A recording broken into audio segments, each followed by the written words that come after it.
Bonsoir à tous, c'est Raven, j'espère que vous allez bien. On se retrouve aujourd'hui pour une nouvelle vidéo. Alors on enregistre cette vidéo le lundi 23, voilà, comme je le dis souvent, comme ça vous pouvez voir à peu près quand est-ce que je la poste. Alors cette vidéo ne devrait normalement pas sortir le jour même où on l'enregistre, parce qu'il est quand même déjà une certaine heure, mais j'essaierai de voir en fonction du montage si... Je vais essayer de faire au mieux, et dans le pire des cas, cette vidéo sortira demain, le mardi. Mais du coup voilà, donc on se retrouve aujourd'hui comme d'habitude avec Monsieur Vipé, comme vous l'avez vu, pour une review. On va parler de ces Survivor Series édition 2020. J'espère que vous avez pu en tout cas nous écouter sur la preview que nous avons fait. Voilà, on a donné un peu nos avis ainsi que nos pronostics. Si ce n'est pas le cas, je vous invite à aller les découvrir avant d'écouter cette review. Monsieur Vipé, les Survivor Series 2020. Alors, j'ai noté les matchs dans l'ordre. J'ai fait, comme j'ai déjà fait pour... Attends, on n'a même pas commencé à parler. Espèce de gros négatif. Enfin bref. Donc, j'ai fait ma petite liste et on va parler du coup de cette édition des Survivor Series. Commençons sans plus attendre avec le kick-off. Le kick-off, c'était une bataille royale, voilà, où il y avait des membres de Raw et de SmackDown, ou même les membres de Raw entre eux se foutent sur la gueule. Bon, je sais pas si peut-être qu'ils ont oublié qu'ils étaient dans le même roster pendant un moment et que le but c'était de marquer un point pour ce roster. Enfin, je sais pas. Mais en tout cas, Monsieur Vipier, comme je le dis à chaque fois, tu es la personne qui ouvre toujours le bal, donc le kick-off, cette bataille royale. Bah, une bataille royale très simple, hein. Il n'y avait pas d'énormément d'enjeux, c'est juste pour marquer un point allez, pour son roster. Mais c'était pas fou, surtout la fin. Ouais, Enfin, en tout cas, t'as fait une remarque intéressante, toi, dès le début. Oui, oui. Où est Cesaro? Il y avait Nakamura pour mais SmackDown, Cesaro, il est où? en équipe, Nakamura. Mais Cesaro, là, il était pas. Non, il manquait Cesaro, on sait pas qu'est-ce qu'il faisait, est-ce qu'il voulait pas venir ou est-ce qu'il était pas prévu dans cette bataille royale. Mais Cesaro, c'est peut-être le mec qui pouvait donner au moins un point à SmackDown, qui pouvait faire quelque chose dans cette bataille royale, mais on le met pas. On met tous les mecs en équipe, on les met tous. Il y a Morrison, The Miz en équipe, il y a... il y avait leur business aussi. Qui sont en équipe, mais Nakamura, ah non, il vient tout seul, mais il n'y a pas Cesaro. Non, l'équipe, non, on vient pas là. Voilà. Donc alors que d'habitude... Puis surtout il y a eu des gros trucs un peu chelous, genre moi j'ai pris quelques notes et j'ai marqué Humberto Carrillo oublie qu'il ne faut pas faire de technique sur les cordes.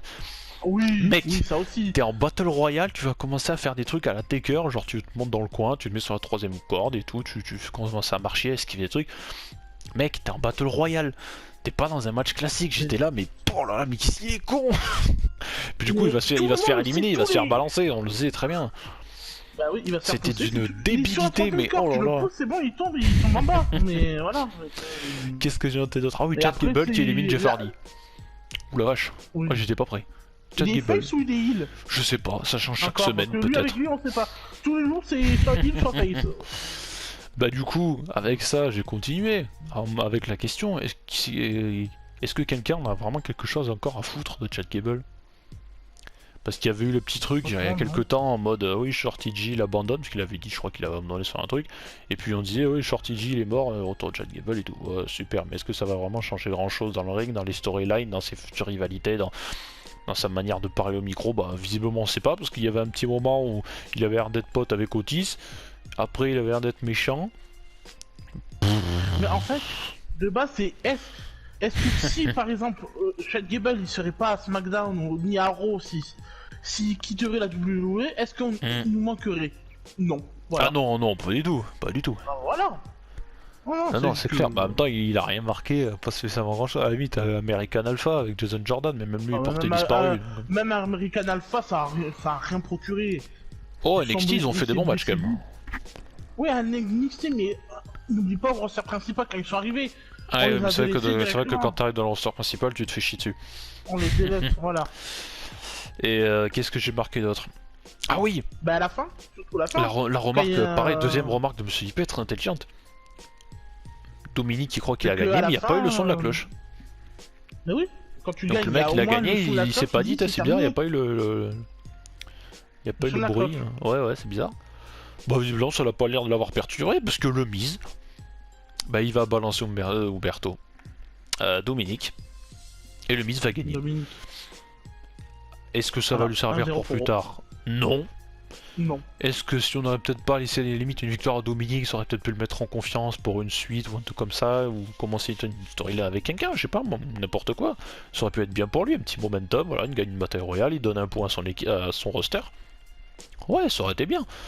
Mais le Miz, le mec qui est Mister Money the Bank, même si à mon avis, 2020, c'est, sans parler du fait que c'est une année de merde, pas que pour l'histoire du Covid, hein, même dans le catch, on va pas se le cacher, les mecs, à 2020, sans parler qu'il n'y ait pas le public, mais bon, ça n'a pas non plus été une année extrêmement bien remplie pour le catch, bon, voilà. Mais là, le Money the Bank 2020, je crois que c'est une des pires années, hein, parce qu'on nous met un match avec des participants qui méritent, mais qui méritent d'être Mister Money the Bank, mais qui méritent de fou. Mr. Black. Oh, Mr. Black, on sait plus où il est. Il y a moyen de faire quelque chose de fou. Il y a vraiment moyen. Et puis on nous a mis Otis parce que visiblement c'était une blague des mecs, ça les a fait rire.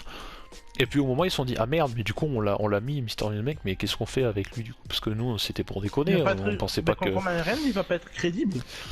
Contre même Drew, même si ça aurait été Orton, n'importe quoi, ça l'aurait pas fait du tout. Voilà. Pour que finalement ce soit le Miz qui vient, qui réclame sa chance parce que voilà. Et je sais pas. Mais est-ce qu'il a participé au Money in the Bank, le Miz? Mais je crois pas, il me semble pas. Je crois qu'il a pas participé. En plus, il demande un match, mais alors qu'il a même pas participé. Encore si c'était AJ Styles qui avait demandé que c'est lui qui fait tomber la mallette et tout parce qu'il s'est fait déranger par Elias.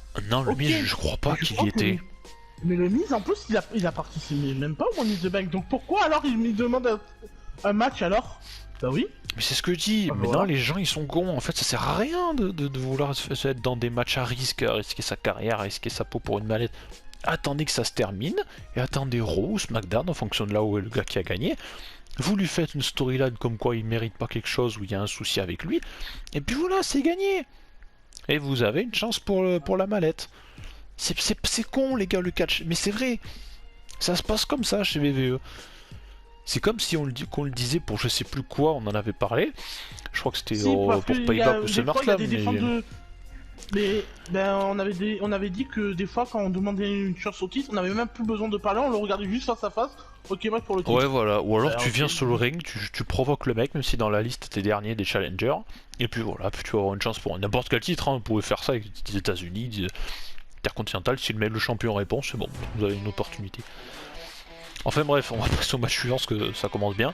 Donc victoire du Miz et 1-0 pour Raw. Il est à Raw? Oui? Non? SmackDown? Oui. Je sais même plus. Non, Raw. Il est à Raw. Il devait affronter. Vu que Anderson était champion, on avait dit que si Orton était champion. Ah oui, c'est vrai. En tout cas, voilà, fin du kick-off et le Miz qui ouvre le score pour le roster Raw. Opener, le 5 contre 5 masculin. Aïe. Le 5 contre 5 masculin. Alors là, il s'est passé pas mal de choses. Déjà. Est-ce qu'on peut dire la Manita? La Manita, c'est-à-dire 5-0. La Manita, c'est-à-dire 5-0. Oui, c'est ça. Oui, dans le foot. D'accord, oui, c'est 0. Alors, il faut savoir que quand le kick-off s'est terminé, Monsieur Vipé, ici présent, n'arrêtait pas de me dire putain, ça va être chiant, pour qu'on va rester éveillé pour regarder ça alors qu'on pourrait aller dormir ou se caler sur Netflix. Enfin bref, il a été Mister Négatif. Et je lui dis bon allez, je lui avais dit en plus s'il y a un bon opener, il y a moyen que le show se passe avec ça. Et d'un coup, je sais pas pourquoi, sa mentalité en lui-même a changé. C'est devenu une autre personne. Et le temps qu'il y a eu les entrées, il s'est mis à faire des blagues sur tout. Et dites-vous bien que ça nous est tellement rire qu'on s'est dit putain mais s'il y en a un de nous deux qui dort, si c'est moi qui dors ou si c'est lui qui dort, le show il sera pas drôle. On va s'emmerder. Et on s'est dit mec, il faut qu'on tienne tous les deux. Parce que s'il y en a un de nous deux qui s'en va, ça va être la mort. Donc finalement, on s'est imaginé, enfin il s'est imaginé pendant que pendant que Riddle faisait son entrée, qu'au moment de faire son entrée dans le ring, qu'il lance ses godasses dans la tronche du gérant qui est derrière AJ Styles. Voilà, c'était un délire, on s'est dit putain t'imagines, il est fou dans la gueule et tout, comment il réagirait. Et on s'est mis à faire plein de conneries, et je peux vous dire que là ça a pas l'air drôle, mais quand vous êtes fatigué, c'est des barres de rire. Ça passe très très Voilà, bien. à 1h du mat, franchement, y a rien de tel. Bon, Voilà. Strowman qui arrive. Ah oui, Vincent Lagaffe. bon, Strowman, bon, il nous a sorti que c'était un Vincent Lagaffe sous stéroïde avec une barre un peu plus longue. Dont une petite connerie encore, enfin bref, il y en a eu beaucoup. Et puis, qu'est-ce qu'il y a? Et oui, donc ensuite, ah oui, alors là, faut parler du match. Là, Baron Corbin, le King Corbin, je l'aime beaucoup. Mais il est très con. ça me perturbe parce que quand je parle, j'ai l'impression de faire comme Sarkozy, je remue beaucoup. Je sais pas si c'est le fait que ça m'énerve ou un truc comme ça. Enfin bref. Bah, King Corbin, il va y avoir un segment, un petit truc qui va durer quelques secondes, où il va balancer AJ Styles dans le coin. Ok. Il va lui foncer dessus pour lui faire voilà, un genre de wokala, enfin bref, ce que vous voulez. Et il y a un truc qui va être con, alors je sais pas si c'était fait exprès ou si c'est moi qui t'ai fatigué. Mais en fait, AJ Styles va passer sur le bord du ring, il va sauter par-dessus les cordes pour être derrière. Et il va y avoir un truc à la con où je crois que Corbin va carrément se rater. Il va quand même foncer dans le coin, mais d'une manière tellement sale. Oui. Mais c'était pas propre. Oh, non, franchement non. Ah, ça a pas duré longtemps, mais on s'est dit, mais mec, t'es en retard. Mec, il est déjà passé de l'autre côté depuis longtemps. Je sais pas, c'était mal fait, c'était pas très bien organisé, je sais pas. Je crois qu'il a eu du retard en fait. Ouais, je pense. Il a une seconde de retard pour s'élancer, mais que. Ah, ce que j'ai noté ensuite était très rigolo. Alors, monsieur IP, je vais te poser une question. Comment on fait pour battre Riddle? On lui casse le pied. Eh oui, c'est la technique. Et les pieds nus, on lui casse les pieds. Riddle, je vais quand même l'appeler Matt, parce que juste Riddle pour moi ça j'aime pas. Pour battre Matt Riddle, il faut lui casser le pied. Parce que le mec, il nous fait... Enfin vous le savez, il rentre, il balance ses tongs là, et c'est un des seuls mecs, c'est un des seuls, je pense que c'est le seul à l'heure actuelle à la WWE, qui catch pieds nus. Oui. Vous me direz, où est le problème? Bon, je m'en fous, il peut y aller en chaussettes, en tongs. Ouais, Rousseff au début, oui c'est vrai. Donc j'ai envie de dire, moi je m'en fous, si ça peut lui faire plaisir, moi, ça me changera rien. Mais la technique, pendant un moment, ils se sont pris coup-pied de Matt Riddle. Je sais pas ce qu'ils avaient. C'est Kevin Owens qui a pris copié en fait. Voilà, Kevin Owens, il a fait de la... Ah ouais, il a tordu le pied, hein, mais partout, mais ils ont des problèmes ou quoi? Ils aiment pas, mauvaise pointure ou qu'est-ce qu'ils lui ont fait? Et je sais pas, c'était bizarre, c'était pas... J'étais en mode, mais ouais, non mais... C'est quoi, c'est parce que vous faites une blague, vous lui tapez là parce qu'il catch pieds nus? Ouais, bon, ouais, c'est pas terrible. Et puis ensuite, ah oui, alors là, ça, Seth Rollins. Ah oui. Qu'est-ce qu'il nous a fait? Déjà, le mec à son entrée, c'était le retour du Seth Rollins au début quand il était déprimé. Et là, il a perdu 2 matchs depuis 2 semaines et il était plus bien. Bah, le jour où tu te rappelles, le jour où Becky Lynch elle avait annoncé qu'elle était enceinte à Eh oui. Que l'entrée après, où la première fois il a attaqué l'œil de Rey Mysterio. Bah, c'était le même jour, exactement la même personne. Eh oui, et c'était ce même... je sais pas, il était pas là. Et puis à un moment il a demandé le tag parce qu'il a tendu la main. Donc il lui fait le tag, il rentre. Et c'était Sheamus qui avait en face de lui, je crois. Et il se met à genoux et puis il lui dit un truc, je sais pas, genre je sacrifie-moi, ou je sais pas, mais il lui a dit quelque chose, il s'y met à genoux. Et du coup, bah, Brock Kick, et puis Rollins KO, et puis 1, 2, 3, et puis un en moins pour SmackDown. Ok, 5v4. Et là on s'est dit, mais... Le mec il va nous refaire ça en mode dépression, c'est là ils vont s'en servir de prétexte pour qu'il puisse rester avec Becky Lynch et que du coup on va pas le voir pendant un moment. Moi je pense que c'est ça. Mais oui, c'est vrai que c'est une drôle de manière quand même. Que c'est dans un mois son accouchement. Ouais, c'est une drôle de manière je trouve quand même. Enfin bon, on a trouvé des trucs... Ah oui, alors ça c'était du dingue. Oh là là.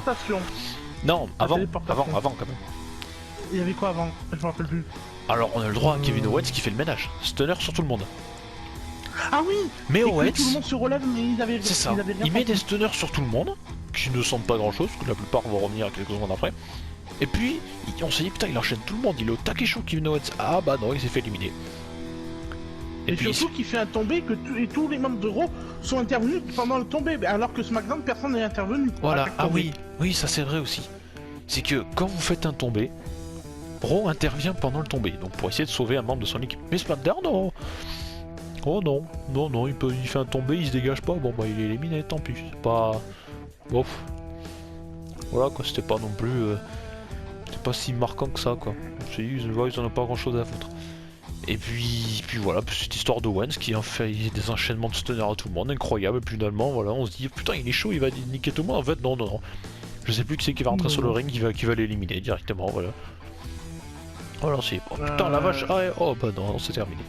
Je sais plus qui c'est qui va l'éliminer, mais il va se faire calmer net. Et juste style avec son... phénoménal forum. Oui, c'est vrai, maintenant que tu le dis. Enfin voilà, donc aussi, putain il est chaud bouillant, ah bah non, il est éliminé. Donc ça fait déjà notre membre en moins, du coup, c'est super. Ouais, l'histoire est tombée, on en a parlé. Ah oui, Matt Riddle qui se téléporte. Alors ça c'est d'une incohérence, ça c'est halluciné ça. Michel et Michel. Strowman aussi, c'est moi qui l'avais vu en plus. Ouais. À un moment, c'est Jey-Uso qui va faire le fou furieux, qui va sauter par-dessus. Super kick et donc. Ah oui, parce que savoir que Jey-Uso ne sait faire que des super kicks. Il a fait que ça dans tout le match. Il a rien fait d'autre. Il a mis une ou deux droites et ensuite des super kicks. Super kicks. Alors ça, il sait les faire, ça c'est clair. On a vu, il sait les faire. Mais il sait faire que ça.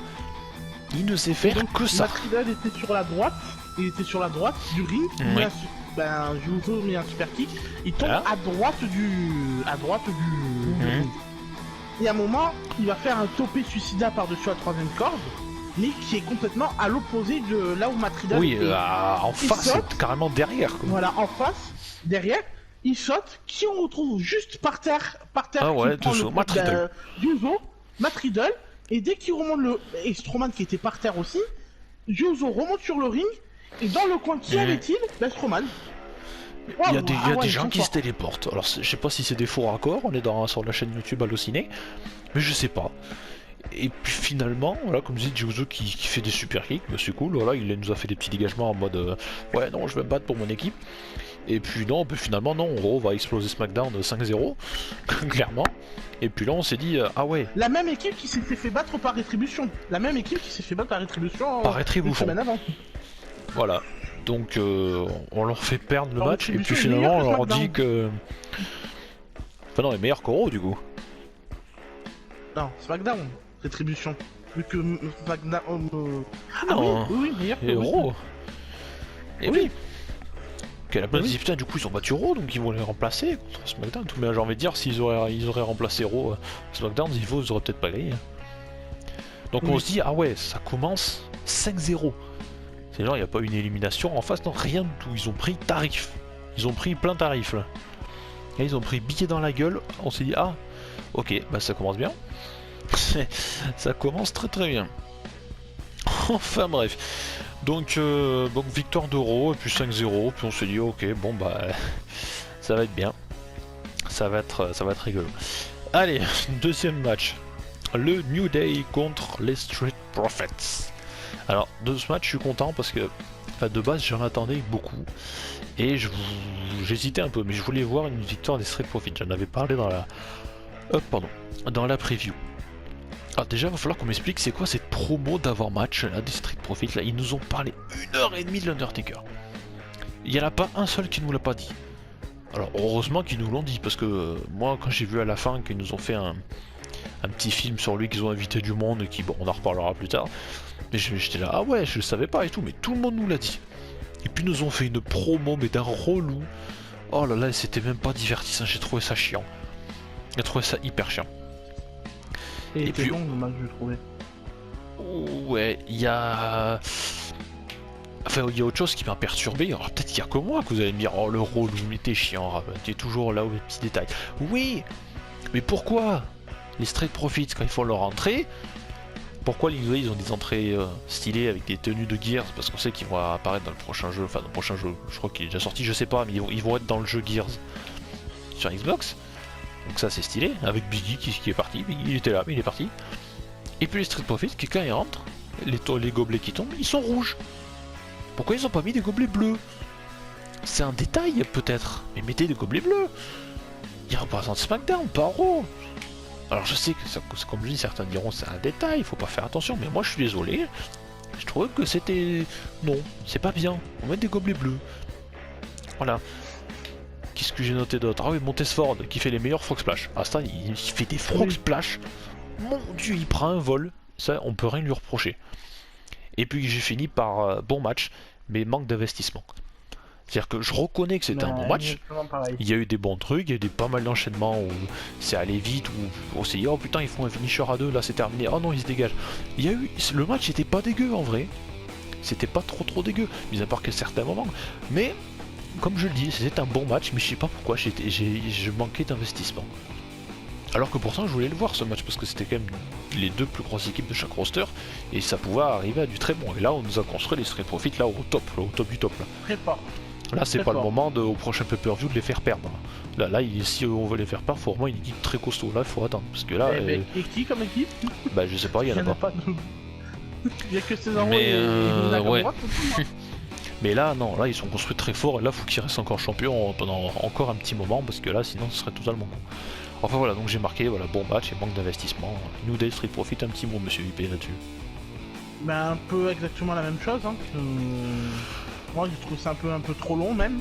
Mais après non, après ça allait, il y avait... Ben c'est les deux plus grosses équipes je crois actuellement dans les deux rosters. Ah bah oui, c'est le cas. WWE, en fait. Donc pour moi c'est les deux plus gros. Mais même à un moment, un truc que j'avais prédit, tu vas voir il va faire du Michael Jackson. Montesford, il a fait quoi Michael Jackson? Ouais c'est vrai, il a fait un petit air de Michael Jackson Panama. Enfin bon.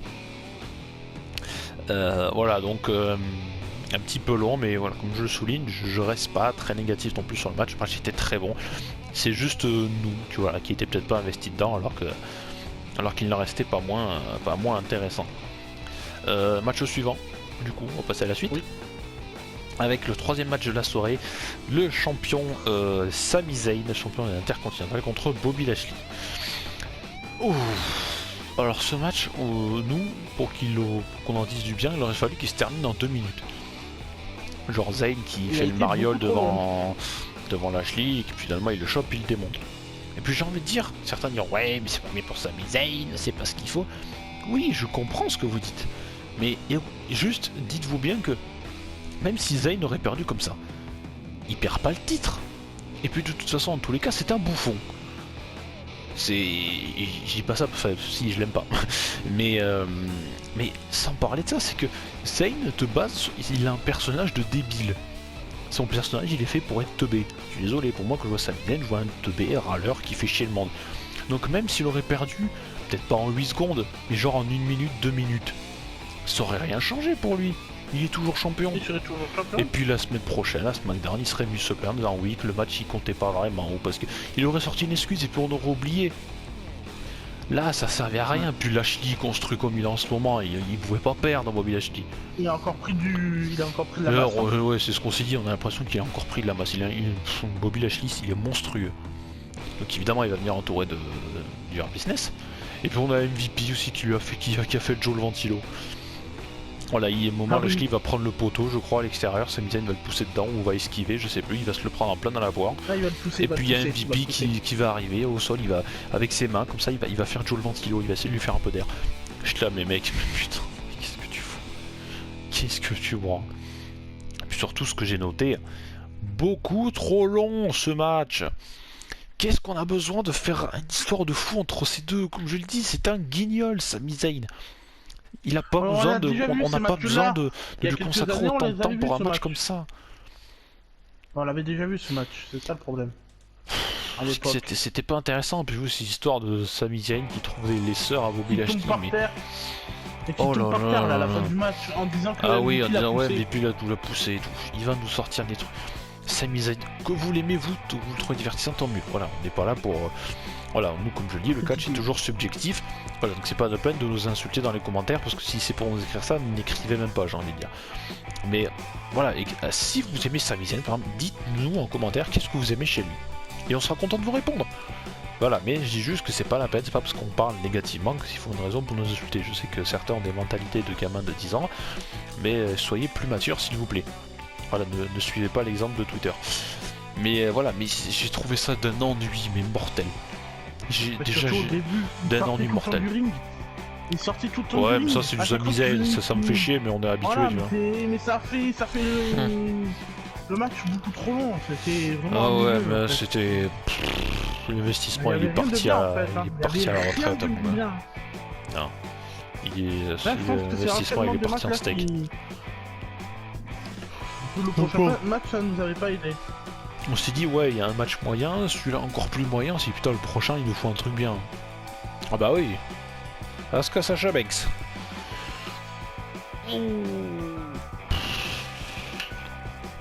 Mon dieu que ça a pas aidé.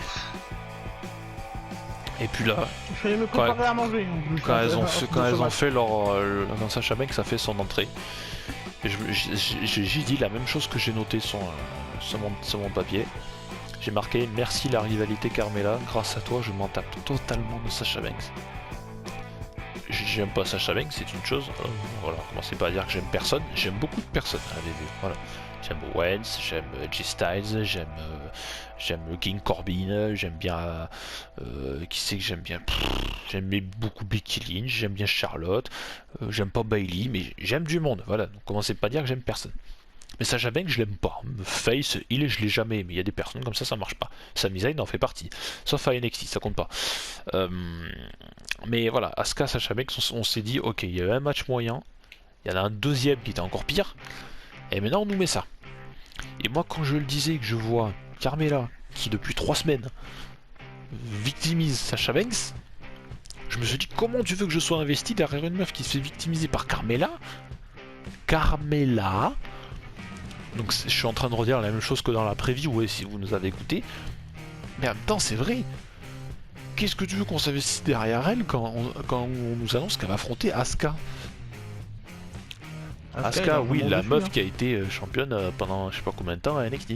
Ah oui, c'est Asuka là, qui normalement a perdu qu'une seule fois contre Charlotte. De toute façon, c'est très bien que quand une personne commence à perdre, au partir de la première fois, après tout le monde peut la battre. Ça a été le cas pour Rousseff. Oui. Foxina l'a battu, après, bon bah...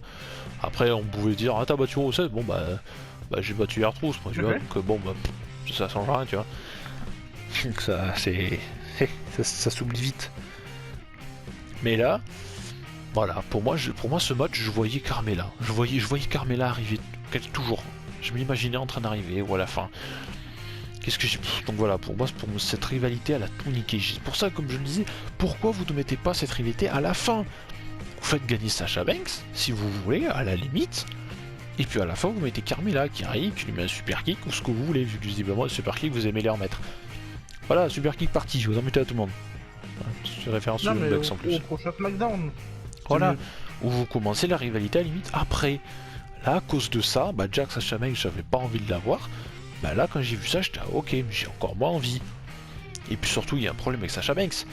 Elle rate la moitié de ses coups. Il y en a aucun qui vient porter. Non, bah en même temps, encore heureux qu'elle gagne pas clean Asuka, manquerait plus que ça, tiens. Non, mais c'est pas gagné clean. Mais là, Sasha Banks, il y a eu énormément de moments où ses coups étaient pas bien portés. Elle sait pas vendre ses propres coups. Des fois, c'est raté, mais ça se voit. Ça passe à côté, large, ou ça... Je sais qu'il y a certaines filles qui sont pas censées vraiment se toucher ou se faire mal et tout, mais elle, je sais même pas si Asuka elle a senti les coups une seule fois, quoi. Elle a peut-être dû sentir du vent, du vent avec ses mains, à force de les balancer vite autour du visage, ça a dû faire des vents. Mais il y a plein de moments où ça touchait pas du tout. Ouais. Même quand à la fin elle prend un coup de pied dans la tête, elle a pas la main pour protéger. Non, elle se relève, elle a rien senti. Voilà. Oh, t'as pris un coup de pied mais vraiment dans la gueule.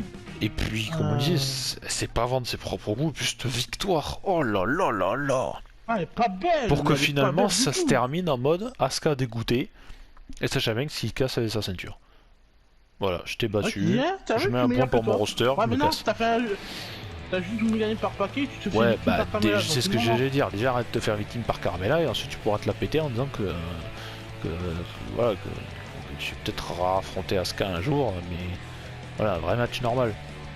Puis de toute façon, comme on me le dit, les Survivor Series, c'est tout le monde le dit, c'est un pay-per-view qui n'avance, qui ne fait pas avancer.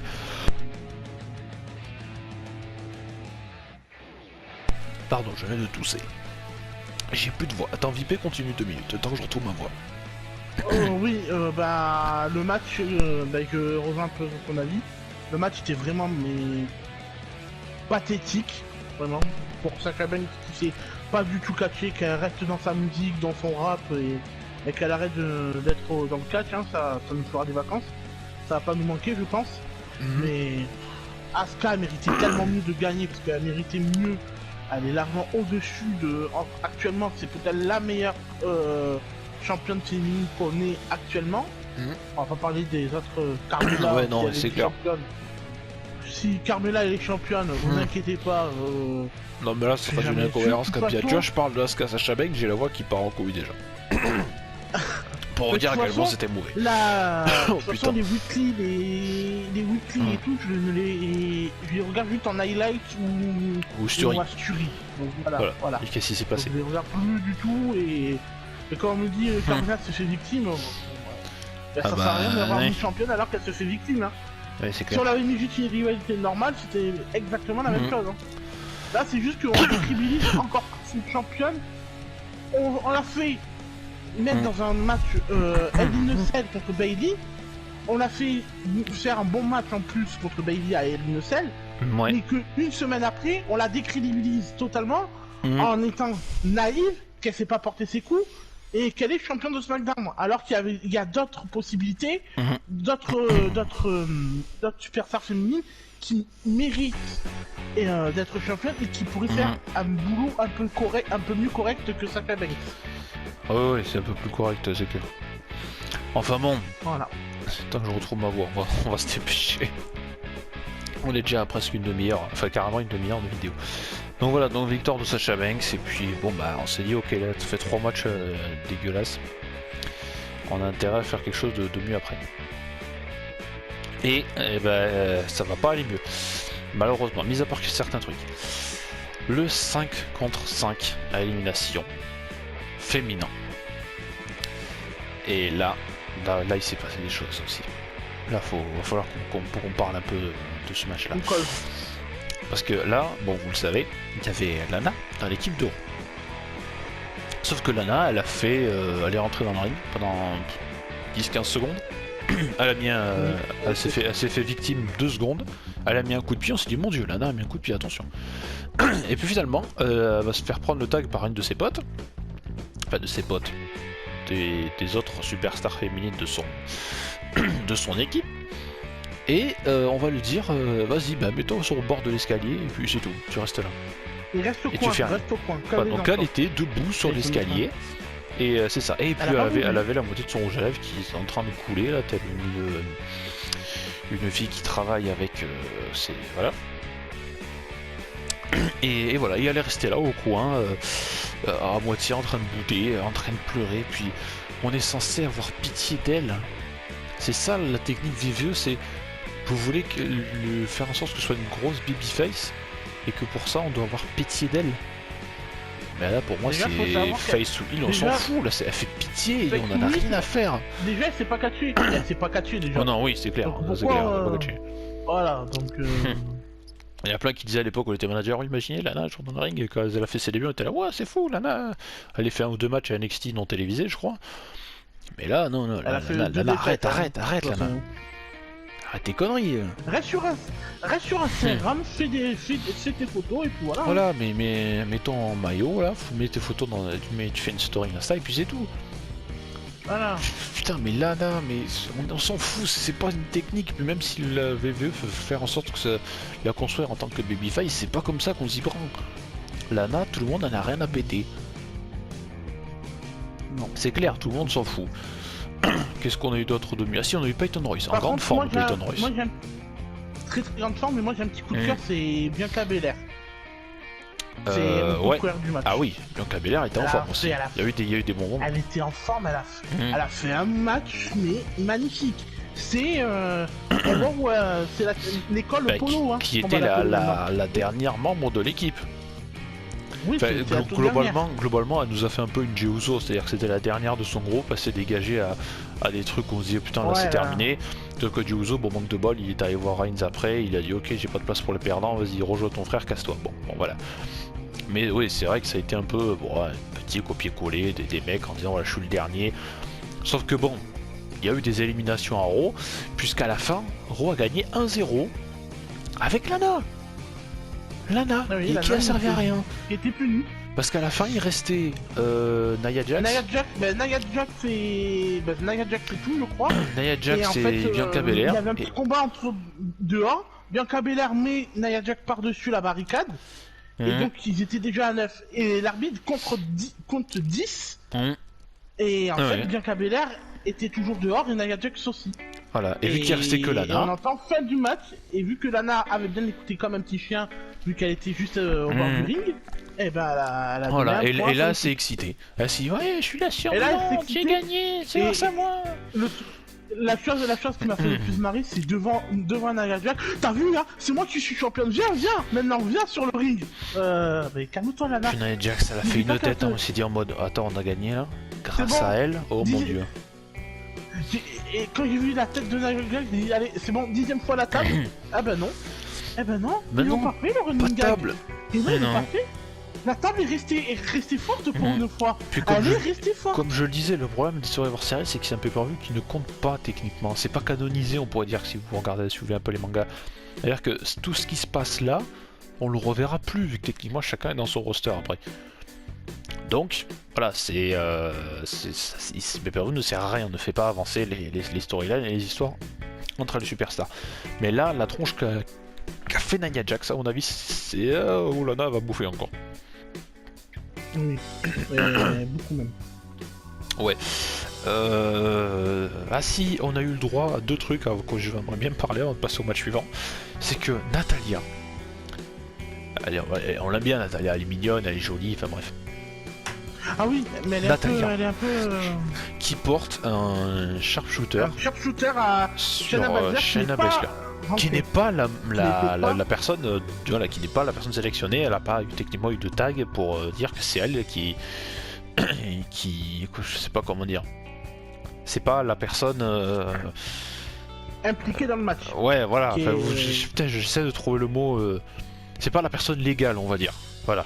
Il y a quelqu'un d'autre à sa place. Elle peut pas rentrer tant qu'elle a pas fait le tag.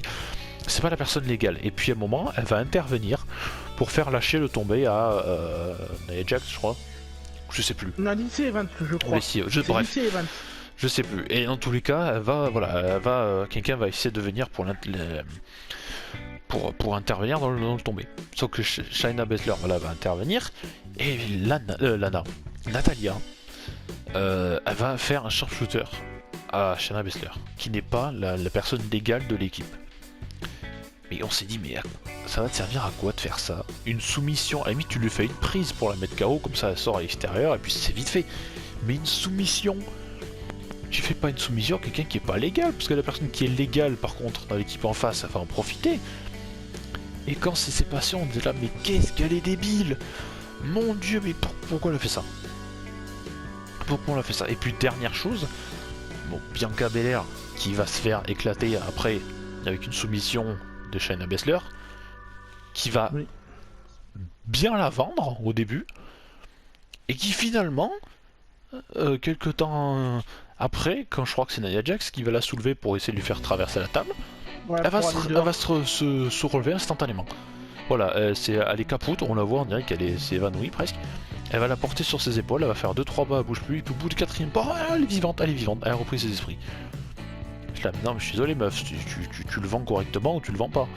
Ou alors vous faites pas de soumission. Parce que j'ai trouvé ça, mais une débilité aussi. Mais sans nom. Et là on s'est dit, oh putain, ça fait le 4ème match que c'est de la merde. Oh là là là là là là. C'est bourré d'incohérence. C'était d'une débilité. Et croyez-moi, il reste encore des choses à dire avant la fin du show. Et on va essayer d'aller vite parce qu'on est carrément à 40 minutes de vidéo.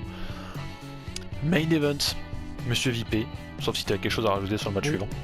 Oh non, non, non. Main event, C'est pas Roman faux. Reigns, champion universel, contre Drew McIntyre, champion WWE. Alors là, j'ai noté. Ça attaque sec, la puissance est très présente. On ressent parfaitement la rivalité entre les deux superstars malgré le fait que leur construction s'est faite en très peu de temps. Ensuite, je continue. Aucun suspense sur les tombées malgré de magnifiques actions, c'est vrai, il y a eu des bonnes actions. Mais Oui. en fait, pour nous ça semblait tellement logique qu'il n'y en a aucun des deux qui gagne de manière clean, qui pouvait faire tout ce Ouais, qu'il c'est pas voulait, très clair, en fait. quand il y avait un tombé, des fois on est en mode oh putain il veut le tomber, il s'est dégagé, oh putain c'est fou. Et en fait il y avait un tombé, on était comme ça. Ah, on était pas surpris. Ah bah simplement deux, le match continue. Voilà, et on n'en avait rien à foutre. Parce qu'on se sentait tellement que le match ne pouvait pas se terminer de manière clean. On voyait pas Reigns perdre clean ou McIntyre perdre clean. Qui pouvait faire ce que vous voulez, des spires à travers des tables, à travers des objets, se mettre des punaises dans la gueule. Pour nous, il n'y a rien qui pouvait nous surprendre. Non, donc comme je le disais, en termes de puissance et tout, les deux ils étaient là. Ah ils étaient là, on sentait que c'était barbare entre les deux. Ça franchement, il n'y a rien à dire. Ça, ils y sont allés de plein fouet, il y a des moments c'était super sympa. Mais ce qui m'a gonflé, c'est que t'as des mecs super badass et qu'on fait faire un coup bas à Roman Reigns. Et ça, je sais que je l'avais déjà parlé, je crois que c'était sur la review de Payback, mais oui. de ce SummerSlam, je sais plus. Mais mec, t'es Roman Reigns, t'es le nouveau Paul Heyman guy, t'es censé être le champion indétrônable. T'es censé être le mec que tout le monde doit avoir peur, qui est invincible, qui est super puissant, que tu peux lui faire mal. C'est pareil, il aura toujours la force pour t'en mettre une plus forte que toi encore.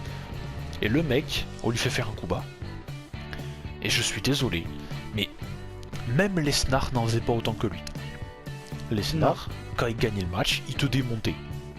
Faut dire ce qui est vrai, Lesnar quand tu perdais contre lui, il te démontait la gueule. Il te mettait les Germains, mais les Germains, même s'il en faisait 15, on s'en foutait, mais tu montrais que le mec il gérait, qu'il était puissant et qu'il démontait ses adversaires. Il a fait des coups bas. Il en a fait. Mais pas au Reigns, c'est à chaque défense de titre. Bon, là, il défendait pas le titre en l'occurrence. Mais en grande partie, il met des coups bas. Oui, triche. Mec, t'es champion universel. T'as pas à tricher pour montrer que tu dois être badass, ou en mode ouais, y a pas de place pour les perdants, casse-toi, moi je suis tout seul, je suis maître et tout, pour les man, nanana. Mec, tu triches pour gagner. T'es champion universel, t'es pas le Miz. T'es pas Angel Garza à tricher pour gagner des matchs, tu es Roman Reigns. Et déjà, comme je le disais dès le début, moi, Reigns, Heyman, j'adhère pas, malgré le fait que j'adore Paul Heyman, que je le trouve excellent à chaque promo. Mais là, pour moi, j'en peux plus.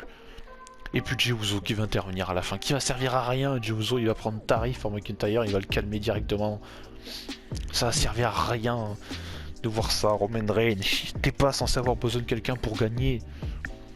Au contraire, je voudrais même préférer qu'il gagne clean McIntyre.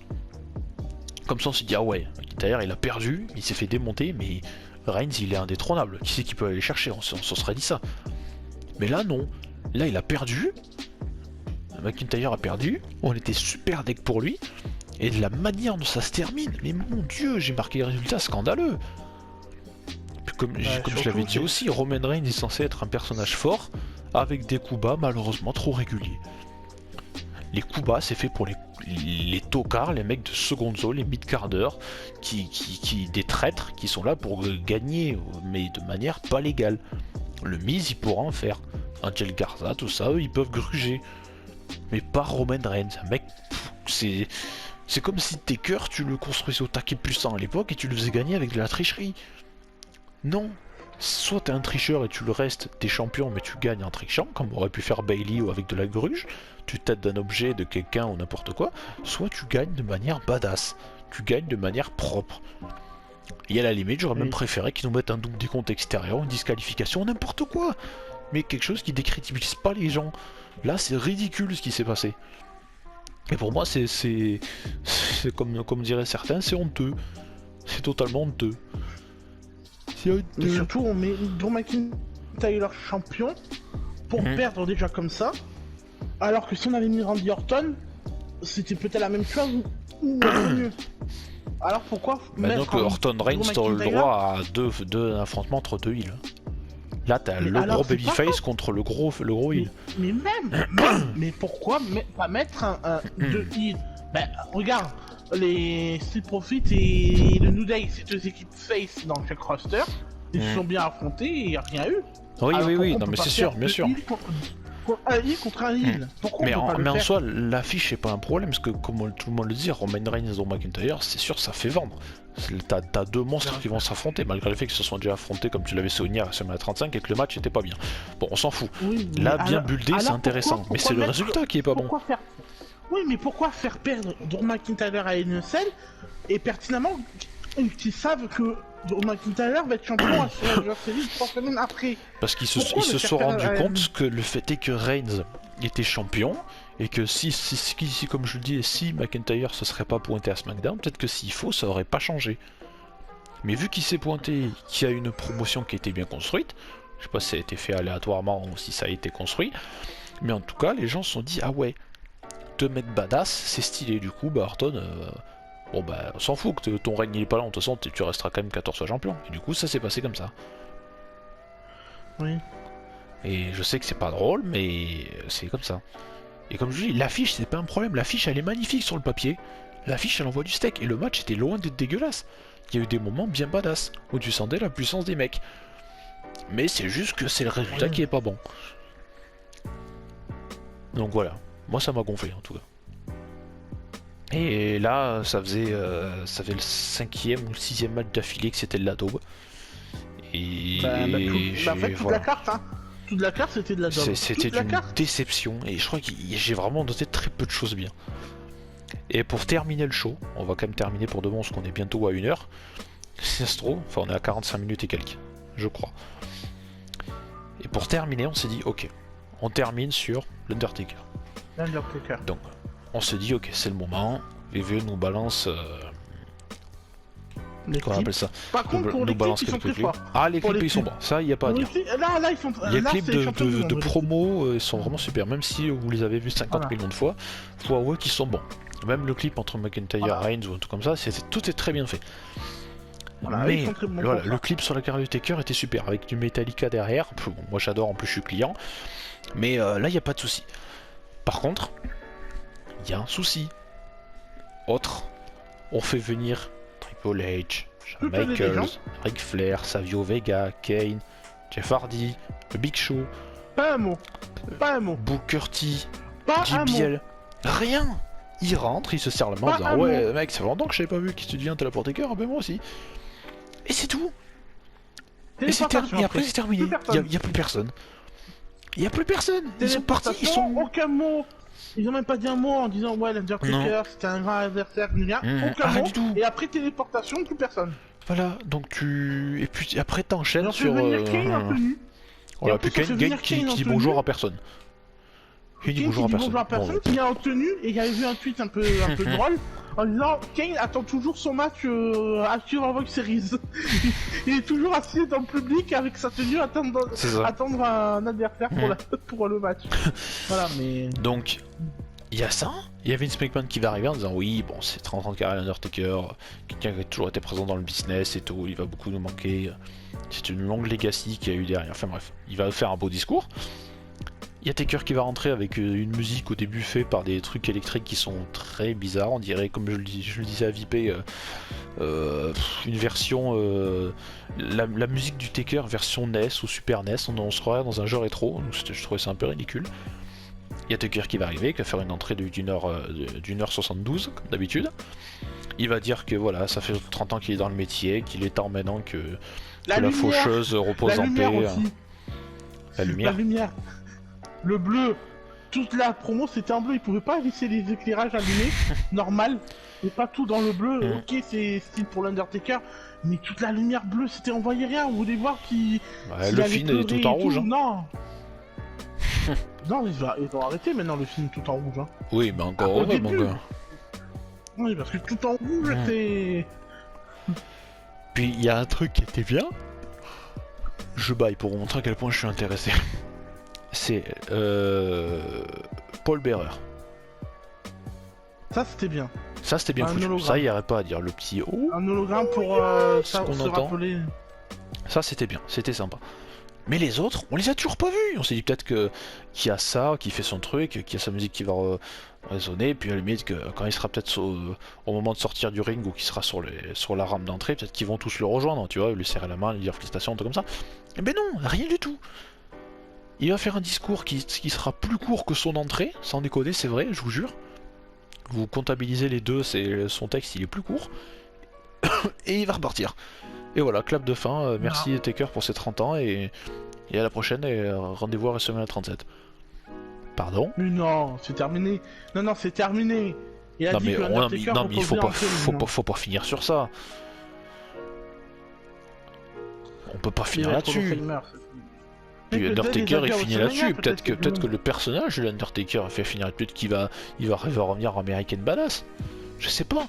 Mais même moi qui dis, oui, peut-être qu'il nous faudra un autre match. Mais même moi qui disais toujours, oui, il faut que Taker ils arrêtent parce qu'il sait plus faire le match, il est vieux, il sait plus. J'ai dit ça depuis WrestleMania 31.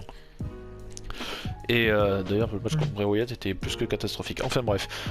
Mais pour terminer, je disais, c'est le mec, il a 30 ans de carrière, c'est l'Undertaker.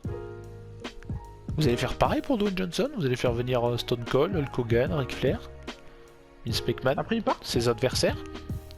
Ils vont se serrer la main, ils vont dire, ouais, ça fait longtemps que je t'ai pas vu. Ils verront qu'il va arriver à faire sa catchphrase classique, et il va partir.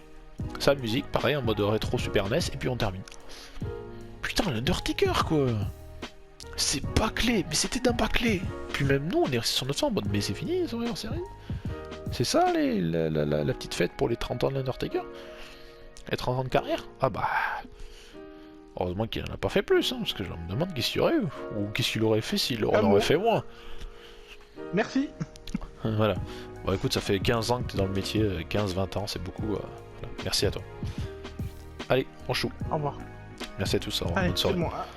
Allez, Surtout que le temps était long, parce que le show a fini vers quelle heure? 4h30? 5h. Je me suis couché à 5h. Oui, mais le show a fini un petit peu avant, je crois. Oui, le show il a fini à 4h30. Donc le show a duré 4h25. 3h... 3h30 à peu près? Ouais. À quelque chose près. Mais cette déception... Ce pay-per-view... C'est le pire de cette année. Franchement... Je crois que c'est le pire. C'est le pire. Je crois C'est le pire Survivor Series que... qui existe.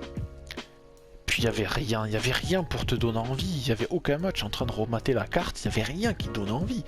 À la limite aussi, la carte est nulle, mais le truc de Stury, je n'importe quoi.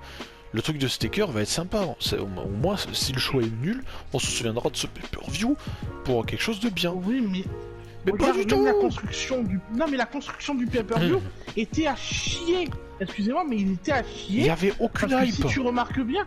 Mais regarde, il n'y a pas eu d'invasion, il n'y a eu aucune invasion. Le seul invasion, c'est juste le New Day et Drew McIntyre qui sont arrivés pour faire un bon tour à SmackDown. C'est clair. C'est tout.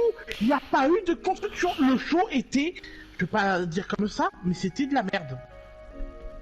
Les Survivor Series, les mecs. C'est pas TLC, c'est pas Stomping Ground comme vous en avez fait ces pay-per-view de merde. C'est pas des pay-per-view classiques, c'est les Survivor Series. C'est un pay-per-view important. C'est aussi important que le SummerSlam. C'est aussi important que Money in the Bank parce qu'il y a une énorme opportunité pour défier le champion où tu veux, quand tu veux, à n'importe quel moment. Il y a... C'est un pay-per-view important, c'est comme le Royal Rumble. C'est des matchs qui sont censés nous hyper pour mettre en scène les 5 meilleurs gars d'un roster contre les 5 meilleurs gars du roster en face pour qu'ils s'affrontent et déterminer le vrai roster, le roster qui est bon. Qu'on se dit, lui, c'est ce roster-là, il défonce l'autre. Raw est meilleur que SmackDown, SmackDown meilleur que Raw. À NXT, on l'a compris l'année dernière, on a compris qu'NXT, même de base, de toute façon, à l'heure actuelle, ils sont meilleurs que le main roster. Là, il n'y avait rien, on l'aura oublié de toute façon.